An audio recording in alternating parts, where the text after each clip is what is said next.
সামাজিক মাধ্যমে ভুয়ো অ্যাকাউন্ট, সেই অ্যাকাউন্ট থেকে আপত্তিকর বক্তব্য পোস্ট করার গুরুতর অভিযোগ। এবার থানায় দায়ের হলো মামলা।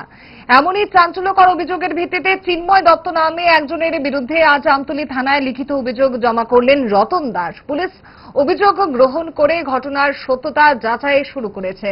জানা গেছে, আমতলী থানার কাঁঠালতলী এলাকার বাসিন্দা চিন্ময় দত্ত রতন দাসের নামে একটি ভুয়ো ফেসবুক অ্যাকাউন্ট খুলেছে। সেই অ্যাকাউন্ট থেকে চরম আপত্তিকর বক্তব্য পেশ করা হচ্ছে। সমাজে তার ভাবমূর্তি খারাপ করার সুপ্ত বাসনা থেকেই এই চক্রান্ত করা হচ্ছে বলে দাবি অভিযোগকারীর।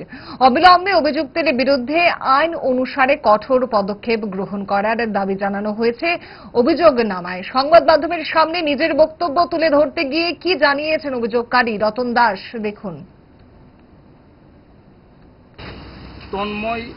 চিন্ময় Dutta son of late Kanu Dutta নামে এক যুবক এই ফেক অ্যাকাউন্ট করে আমার রাজনৈতিক সামাজিক সমস্তকে হেয়পূর্ণ করার যে প্রয়াস তৈরি করেছে, চেষ্টা করেছে, আমি মাননীয় থানার দায়িত্বপ্রাপ্ত যিনি রয়েছেন ওনার সঙ্গে আমি কথা বলেছি।